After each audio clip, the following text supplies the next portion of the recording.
এদেশের মানুষ ধর্মভীরু, কিন্তু জামাতকে পছন্দ করে না।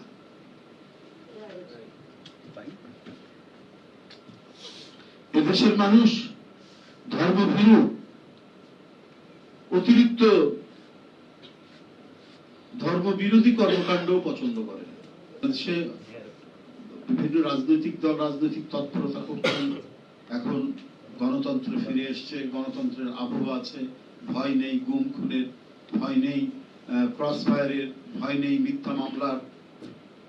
সবাই কথা বলছেন, কিন্তু আমি বারবার বলেছি কথা বলুন, জোরালো কথা বলুন, সরকারের বিরুদ্ধে কথা বলুন, প্রতিবাদ করুন, কিন্তু কুৎসা রটাবেন, মিথ্যাচার করবেন। এর ফলাফল কিন্তু ভালো হয় না। যারা মিথ্যাচার করে তাদের ফলাফল ভালো হয় না।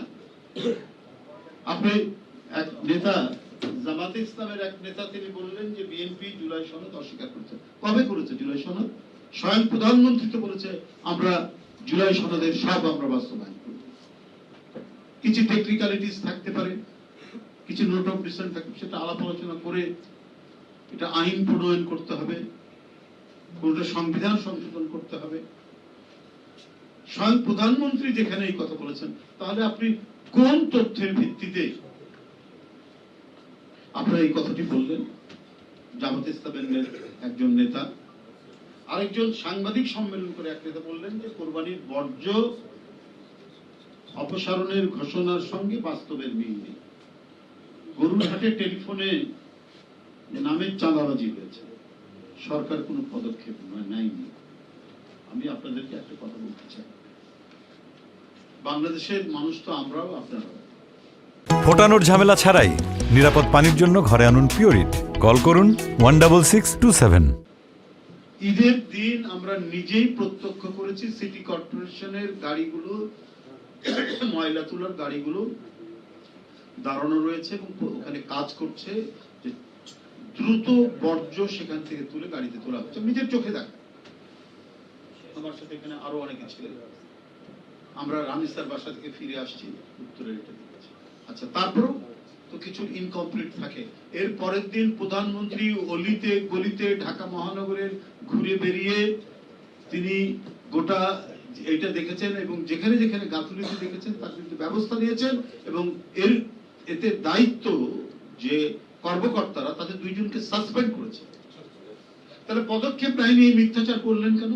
আপনারা না ধর্মের নামে রাজনীতি করেন, আপনারা না ইসলামের নামে রাজনীতি করেন, তাহলে দ্রুত এই মিথ্যাচার আপনারা করে ফেললেন। আপনাদের একজন নেতা বলেছেন যে ৭১-এর জামাত আর এখনকার জামাতের মধ্যে পার্থক্য আছে।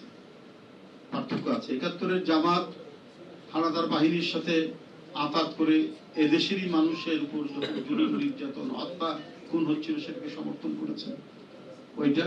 আর এখনকার জামাত হচ্ছে অপপ্রচার, মিথ্যাচার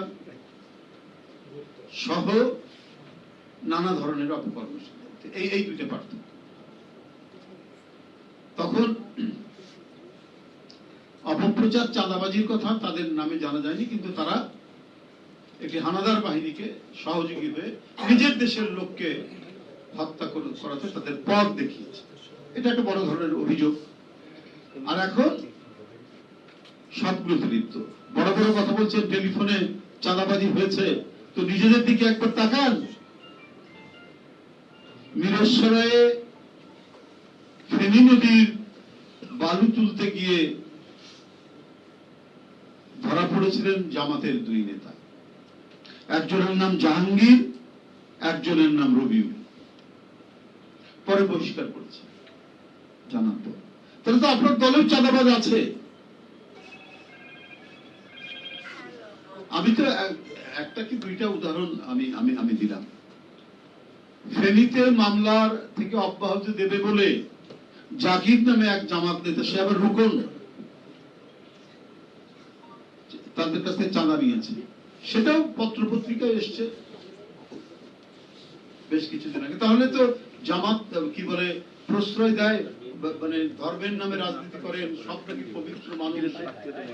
এখানে যেমন তারা গুপ্ত রাজনীতি করেছে, ছাত্রলীগের মধ্যে আওয়ামী লীগের মধ্যে ঢুকে থেকে গুপ্ত রাজনীতি করেছে, অনেক গুপ্ত চাঁদাবাজও জামাতের মধ্যে আশ্রয় নিয়েছে। আপনারা একটা আরবি শব্দ ব্যবহার করেন চাঁদাবাজির, অন্যান্য তো চাঁদাবাজি বলে, আপনারা সেটা না বলে আপনারা হাদিয়াবাজি করেন, ইয়ানতবাজি করেন, হাদিয়া, একটা আরবি শব্দ দিয়ে ওটাকে একটা কাভার দেওয়ার চেষ্টা করেন। কিন্তু সেটাও হলো একটা বড় ধরনের এই হাদিয়াবাজি, ইয়ানতবাজি, এটা আপনারা কম করেন না। এবং বহু জায়গায় প্রমাণ আছে যে ধমক দিয়ে থ্রেট করে করছেন। আমি তো 2-3টা নাম মাত্র বললাম, অসংখ্য আছে। তো মানে কথা বলুন, হ্যাঁ আমার কথা হলো রাজনৈতিক দলগুলো তো থাকতে পারে, ঢুকে যেতে পারে, কিন্তু সেই দল তার বিরুদ্ধে ব্যবস্থা নিচ্ছে কিনা। বিএনপির মধ্যে 5ই আগস্টে এই ধরনের কিছু কর্মকাণ্ড হয়েছে, আমাদের দলের চেয়ারম্যান এবং বর্তমান মাননীয় প্রধানমন্ত্রী শক্ত হাতে শত শত নেতা কর্মীকে বহিষ্কার করেছে, দল থেকে অব্যাহতি দেওয়া হয়েছে, শোকজ করা হয়েছে, কেউ বাদ যায়নি। শক্তিশালী নেতা থেকে শুরু করে এখন তৃণমূল পর্যন্ত কেউ বাদ যায়নি। তারপরে চাঁদাবাজির অভিযোগ করেন। তো আপনাদের নামে এবং আপনাদের রোকন, অধিকাংশ রোকন সদস্য, নানা ধরনের আপনাদের যে মানে কাঠামো, যে সাংগঠনিক কাঠামোর মধ্যে নানা স্তরের লোক,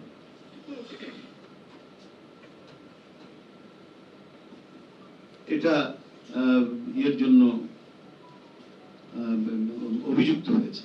যখন পেপারে এসছে তখন আপনারা বহিষ্কার করেছেন। তো আপনারা ফেরেশতা হয়ে গেলেন কি করে, এত একেবারে পরিশুদ্ধ হলেন কি করে? তাহলে যেগুলো ধরে পড়েনি তারা তো আছেই আপনার দলের মধ্যে, তাহলে বড় বড় কথা বলছেন যে, এটা কথা বলছেন এই কারণে খুব মনে করেছিলেন যে বোধহয় এইবার পাওয়ারে চলে আসবে, কিন্তু এদেশের মানুষের মানে মাইন্ডসেটটা আপনারা বুঝতে পারেন। এদেশের মানুষ ধর্মভীরু, কিন্তু জামাতকে পছন্দ করে না।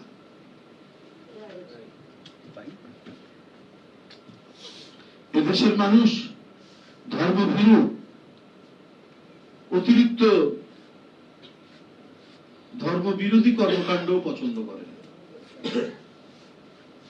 একদিকে যেমন ধর্ম ব্যবসা জামাত করেছে, তাদেরকেও পছন্দ করে না। দেশের মানুষ আবার একবারে ধর্মের বিরুদ্ধে বিদ্রোহকারী আওয়ামী লীগের সহ তাদের যে সমস্ত সহযোগীরা আছে, তাদের যে কর্মকাণ্ড, সেটাও পছন্দ করে। আওয়ামী লীগের এক নেতা যেমন বলেছিলেন, মনে নাই আপনার, লতিফ সিদ্দিকী, যে হজ, মক্কা শরীফ এগুলো নিয়ে কি মন্তব্য করেছিল না, মনে আছে তো আপনার, যে হজ এটা অর্থনীতি, আরবরা অর্থনৈতিক কারণে এটা করেছে। মানুষ এটা পছন্দ করে। আবার ধর্মের নাম বিক্রি করে, ধর্ম ব্যবসা করে, জান্নাতের টিকিট বিক্রি করে মানুষকে ধোঁকা দেওয়া, এটাও এদেশের মানুষ কোনোদিনই এটা পছন্দ করে। তো সুতরাং এটা রাখতে হবে মনের মধ্যে, মানে আমাদের সবাই জানতে হবে।